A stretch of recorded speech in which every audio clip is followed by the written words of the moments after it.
घुटनों के दर्द की समस्या जो आजकल रेगुलर रोज बढ़ती चली जा रही है। सबसे बड़े कारणों में जो कारण है वो है वजन। अगर वजन ज़्यादा होगा तो अल्टीमेटली सहना तो नीचे के जो भी जोड़ हैं उनको ही पड़ेगा। नीचे के जोड़ जैसे कमर से ही चालू हो जाता है वजन का गिरना, तो कमर पे वजन अगर ज़्यादा पड़ा तो कमर में दर्द आ जाएगा। कूलों के जोड़ों पे ज़्यादा वजन पड़ा तो कूलों में समस्या आना चालू हो जाती है, हिप जॉइंट्स। फिर घुटने पे वजन ज़्यादा पड़ता है तो घुटनों में, और आजकल एक और समस्या चालू हो गई है कि एड़ियों में दर्द आ रहा है। वो भी आता है आपके? नहीं आ रहा। तो एड़ियों के नीचे की जो गद्दी होती है, एड़ी के हड्डी के नीचे की जो कैल्केनियम बोन होती है, उसके नीचे की जो गद्दी है, उस गद्दी पर जब ज़्यादा वजन पड़ता है तो वो भी घिस जाती है। उसके घिसने की वजह से एड़ियों में भी दर्द आना चालू हो जा रहा है। तो अब ऐसे केस में अगर घुटने में दर्द आया है वेट इंड्यूस्ड, तो उस वेट के ज़्यादा होने की वजह से जो दर्द आया है, उस दर्द का इलाज कब तक नहीं होगा? जब तक वेट कम नहीं होगा। ठीक है। लेकिन एक ही चीज़ है जो यहाँ सबसे ज़्यादा फॉलोअप करी जानी चाहिए और जिसका सबसे ज़्यादा ध्यान रखा जाना चाहिए, वो है कि अगर वेट आपका तुरंत प्रभाव से कम नहीं हो पा रहा है तो वेट को सहने की क्षमता पैरों की बढ़ा दो। अब पैरों की क्षमता वेट को सहने की क्या होती है? हड्डियों पे तो वेट आना नहीं चाहिए, हड्डियां तो फ्रेमवर्क हैं केवल। वजन कहाँ आना चाहिए? मांसपेशियों पर। जो कंकाल तंत्र है, इस कंकाल के ऊपर मांसपेशियों का पूरा पेशीय तंत्र जुड़ा हुआ है ना। तो जो मांसपेशियां वजन को आगे वाले हिस्से, कमर के नीचे से लेकर के और घुटने के नीचे वाले हिस्से तक लेके जाती हैं, उन मांसपेशियों को अगर मजबूत कर दिया जाए तो वजन सीधा यहाँ से यहाँ आ जाए, जोड़ पर वजन नहीं पड़े। और जोड़ पर अगर वजन नहीं पड़े तो ऊपर की हड्डी नीचे की हड्डी पर बहुत ज़्यादा प्रेशर नहीं डाले। ये ऊपर की हड्डी इस नीचे की हड्डी पर बहुत ज़्यादा ऐसे करके प्रेशर नहीं डाले। और ऐसे अगर प्रेशर नहीं पड़ेगा तो फिर जैसे होता है ना कि ऐसे करके प्रेशर डाल दिया, तो ऐसे करके अगर कुचलते हैं किसी चीज़ को, अगर ज़्यादा प्रेशर से कुचलते हैं तो जल्दी कुचल जाता है। जैसे अदरक कुचलते हैं ना मूसल में डाल के, ऐसे मूसल से उसमें डाल के, तो वो कुचल जाता है। तो अब ज़्यादा अगर पैर को उठाया, ज़मीन पर रखा जैसे ही, तो ऐसे धम की आवाज़ आती है ना कभी कभी चलते हैं तो जब ज़्यादा वजन अगर पड़ेगा, मांसपेशियों ने नहीं लिया, तो जल्दी जल्दी ये ऊपर की हड्डी जो है घुटने की, जिसको फीमर बोला जाता है, नीचे की हड्डी टिबिया पे पड़ेगी और ये मेनिस्कस को घिस देगी। और ये मेनिस्कस जितना घिस जाएगा उतना ही आपके चलने में, सीढ़ी चढ़ने में, ज़मीन पर बैठ करके उठने में, घुटनों में दर्द आना चालू हो जाएगा। ठीक है। वेट का एक नुकसान कि घुटनों में दर्द का रीज़न वेट बढ़ना था। वेट बढ़ने की वजह से मांसपेशियों की कमजोरी आ गई। मांसपेशियों ने पहले पहले तो काम किया ही होगा, लेकिन जब लगातार ही वेट बढ़ता जा रहा है, बढ़ता ही जा रहा है, संभल ही नहीं रहा, तो फिर मांसपेशियां भी सोचती हैं कि हम आज भी उठाते रहेंगे तो वेट और 120 है आज, परसों ये 130 कर देंगे, फिर 150 भी हो जाता है। वेट तो बढ़ता है, 180 किलो तक के वेट के पेशेंट्स अभी हैं, अपने पास भी हैं। हाँ, ऐसे केस में अपने को ये ध्यान रखना पड़ेगा कि कैसे भी करके आप वेट मैनेजमेंट तो करें, लेकिन वेट मैनेजमेंट, वजन को कम करने के लिए आप ऐसा नहीं है कि टहलना चालू कर दो।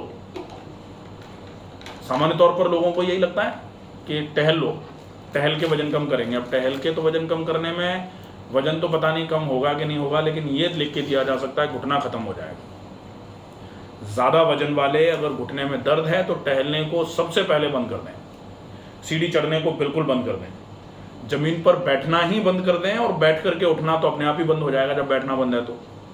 ठीक है। पालथी लगाना बंद कर दें, ये तो सबसे पहले बंद है। अब क्या करना है कि घुटने में जो समस्या आ गई है, जो मेनिस्कस डिजेनरेट हुआ है, या सामान्य भाषा में बोला जाता है कि ग्रीस खत्म हो गई है, ग्रीस सूख गई है, तो इस मेनिस्कस के ऊपर एक मेम्ब्रेन होती है, उस मेम्ब्रेन में भरा रहता है साइनोवियल फ्लूइड, और उस मेम्ब्रेन को बोलते हैं साइनोवियल मेम्ब्रेन। उस मेम्ब्रेन में किसी भी वजह से पंक्चर हो जाता है, उसमें कोई रप्चर हो जाता है और उसकी वजह से वो फ्लूइड निकल करके बाहर आ जाता है, इसको बोलते हैं कि ग्रीस सूख गई। तो ग्रीस तो, फ्लूइड तो लगातार बन रहा है, लेकिन जैसे पंक्चर टायर में आप लगातार हवा भरते रहो, कोई मतलब नहीं निकलता ना। जब तक पंचर नहीं जुड़वाओगे तब तक हवा नहीं रुकेगी उसमें। ऐसे ही ग्रीस बन तो रही है लेकिन रुकेगी नहीं उसमें, क्योंकि पंक्चर हो गया है ड्यू टू डिजेनरेशन। हाँ, डिजेनरेटिव, जैसे अगर अपन एमआरआई कराएंगे ना, तो घुटने की एमआरआई कराएंगे तो उसमें लिखा होगा डिजेनरेटिव चेंजेस आर सीन। तो डिजेनरेटिव चेंजेस जो हैं वो अगर आ रहे हैं तो डिजेनरेशन क्यों हो रहा है? क्योंकि लगातार वजन ज़्यादा बढ़ रहा है। ठीक है, पहला एक्सरसाइजेज करनी ज़रूरी है, वेट लॉस करना है। कैसे करेंगे? कौन सी एक्सरसाइजेज करेंगे जिसमें घुटने की मांसपेशियों पर ज़्यादा वजन नहीं पड़े, घुटने के आसपास की मांसपेशियों पर वजन ना पड़े। कौन सी है? आप सीधे लेट करके पैर को उठाओ, तो सीधे लेट करके पैर उठाएंगे तो घुटने की मांसपेशियों पर ज़्यादा वजन पड़ेगा क्या? नहीं पड़ेगा। ठीक है, आप सीधे बैठ करके पैर का पंजा, पैर को ऐसे करके फैला लो और पंजों को इस तरीके से खींच के रख लो। अब आप पैरों को मत हिलाओ, दोनों हाथ इस तरीके से पकड़ के चक्की संचालनासन बोलते हैं ना, कि आपके पैर तो सीधे हैं लेकिन आप अपने इस वाले पोर्शन को इस तरीके से मूव करा रहे हो। तो ये भी एड्रेनल स्टिमुलेशन कराता है और इससे भी वजन बहुत अच्छा कम होता है, पेट भी कम होगा। अभी तो पेट में भी कई प्रकार की समस्याएं हैं, अभी समस्याएं तो बहुत सारी हैं ना, तो सारी समस्याओं को एक साथ ठीक अगर करना है तो सबसे पहले आप फिजिकल एक्टिविटी का फॉलोअप चालू कर दो। और फिजिकल एक्टिविटीज में सबसे पहले क्या किया जा सकता है? आप फ्लोर एक्सरसाइजेस चालू करो, सीधे लेट के करने वाली एक्सरसाइजेस। ठीक है, दूसरा बैठ के करने वाली एक्सरसाइजेस, बैठ करके हाथ को ऊपर ले जाओ नीचे लाओ, ऊपर ले जाओ नीचे लाओ, ये तो कर ही सकते हैं, इसमें तो कोई दिक्कत है नहीं। ठीक है, दोनों हाथ सामने ले आए, दोनों हाथों को सांस भरते हुए साइड में ले गए, फिर आगे लाए, फिर साइड में ले गए, फिर आगे लाए, ये कर सकते हैं। ठीक है, हाथ को बैठ करके ऐसे घुमा सकते हैं, ये कुछ भी, ये सब फिजिकल एक्टिविटी तो है। तो आप थोड़े से शुरू करो और धीरे धीरे करके बढ़ाना शुरू करो। जो लोग ये कहते हैं कि हम ज़्यादा नहीं कर सकते, आप बिल्कुल जरा से शुरू, मैं कहता हूँ 1 मिनट से शुरू कर लो, 1 मिनट से तो कर ही सकते हैं। और रोज ज़्यादा नहीं बढ़ा सकते तो 1 मिनट बढ़ा लो, 1 मिनट, फिर दूसरे दिन 2 मिनट, तीसरे दिन 3 मिनट, तीसरे दिन 31 मिनट, तो हो जाएगा 31 मिनट। 2 महीने के बाद अपन 1 घंटे पे आ गए। और कहा जाता है कि रोज अगर 1 घंटे व्यायाम भी शुरू कर दिया तो ये मानो कि ये आपके लिए वो वाला काम होगा जैसे आरडी खोलते हैं ना लोग बैंक में, रोज का 100 रुपये जमा करते हैं, रोज का 100 रुपये जमा करते हैं, तो महीने भर का 3000 होता है और साल भर का 36,000 होता है और 5 साल का ऐसे मिला करके जमा होता है, प्लस कुछ इंटरेस्ट भी मिल जाता है, तो पैसे जमा हो जाते हैं। वैसा ही है, रोज का थोड़ा थोड़ा करोगे ना तो धीरे धीरे करके बढ़ता जाएगा, तो हेल्थ स्टेटस इंप्रूव होना चालू हो जाएगा, बहुत बढ़िया रहेगा। ठीक है, थोड़ा प्राणायाम चालू कर लो, प्राणायाम में अनुलोम विलोम प्राणायाम करो और डीप ब्रीदिंग कर लो। डीप ब्रीदिंग मतलब लंबी गहरी सांस भरना और भरी गई सांस को धीरे धीरे करके छोड़ना। ये क्यों जरूरी है? अगर आप ये कर रहे हो तो वो स्लीप एपनिया जो हो रहा है आपको, रात को जो सपने आ रहे हैं, उड़ रहे हैं, गिर रहे हैं, घर में चोर घुस गए, किसी ने गोली मार दी, ऐसे करके सपने आते हैं इसमें जनरली। शेर ने खा लिया, शेर ने झपट्टा मार दिया, बिल्ली ने झपट्टा मार दिया। और ये सब क्यों होता है? क्योंकि ब्रेन आपको जगाने की कोशिश करता है, क्योंकि सोते सोते अगर नाक बंद हो गई तो बहुत मुश्किल हो जाएगी, तो कैसे भी करके जग जाओ, उसके लिए ब्रेन कहता है। तो इसके लिए ब्रीदिंग एक्सरसाइज बहुत ज़रूरी है। और प्राणायाम करने के पहले आप नस्य जरूर करो। तो 2-3 चीज़ें हैं, एक तो ऑयल पुलिंग, 1 चम्मच सरसों का तेल मुंह में भर के 5 मिनट के लिए चलाना। ये ऐसे नहीं होगी, ऐसे नहीं होता है, कोई बात नहीं। नाक में गाय का घी डालना तो हो जाएगा, हाँ वो डाल दूंगी। अगर ड्रॉपर से डालना भी नहीं हो पाया तो छोटी वाली उंगली से ऐसे लगा लो। ठीक है, तो इसको अपन दिन में 3 बार करेंगे। घी को थोड़ा गुनगुना कर लिया और इसको नाक में डाला और उसके बाद फिर प्राणायाम करेंगे। तो नशे के बाद प्राणायाम करेंगे, नाक खुली रहेगी, आराम से हो जाएगा। तो व्यायाम के बाद थोड़ा प्राणायाम हो जाएगा। थोड़ा खाने पीने पे ये ध्यान रख लो कि खटाई और चिकनाई को बंद कर दिया जाए। ठीक है, खटाई में जितनी भी खटाई है, अचार वचार तो सब बंद रखना ही है, छाछ दही भी बंद करवा दो। ठीक है, और चिकनाई मतलब तेल घी, ये भी कम से कम कर दो, कम कर दो। ठीक है, रोज रात को सोने के पहले हल्के गर्म पानी में पैर डाल लो, ये काफ़ी इफेक्टिव रहेगा। एक बाल्टी में पानी गुनगुना करके भरा, उसमें पैर डाल के बैठ गए, 10-15 मिनट के बाद पैरों को निकाला, पोंछा, नाक में घी डाला और फिर सोना है। ठीक है। खाने के एक ग्रास को कम से कम 60 बार चबा के खाओ। खाने को पिएं और पानी को खाएं। ठीक है, ये तो कर ही सकते हैं अपन इजीली।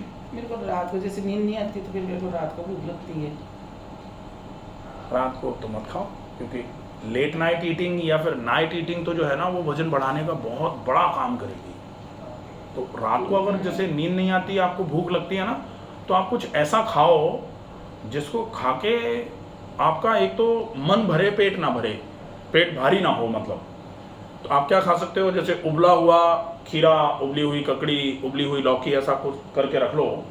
और बहुत स्वादिष्ट मत खाओ। एक तो होता है ना कि स्वादिष्ट बनेगा तो इंसान वैसे ही ज़्यादा खाता है, तो कुछ ऐसा स्वादिष्ट बना के मत रखो। आप कुछ ऐसा बना के रखो जो थोड़ा खाया मन भर जाए, नहीं खाना। 10-20 दिन से मैं थोड़ा मन में कंट्रोल करती हूँ। बहुत बढ़िया।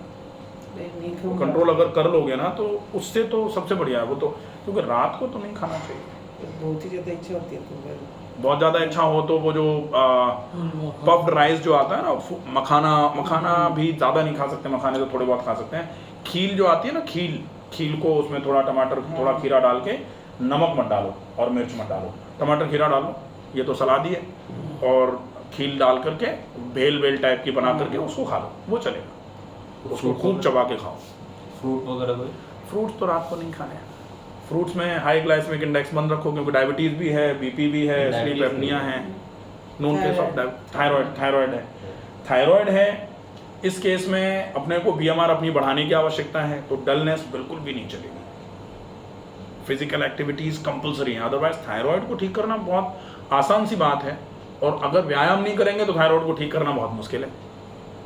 आप कितना भी कुछ भी करते रहो, अगर व्यायाम नहीं कर रहे, थायराइड में बहुत आराम नहीं मिलेगा। और इसीलिए थायराइड में 25 मिलीग्राम से शुरू होती है दवाइयाँ, माइक्रोग्राम जो चलता है, धीरे धीरे करके बढ़ते 200 मिलीग्राम तक पहुँच जाते हैं। 150 चल रही है, 200 तक पहुँचते हैं लोग।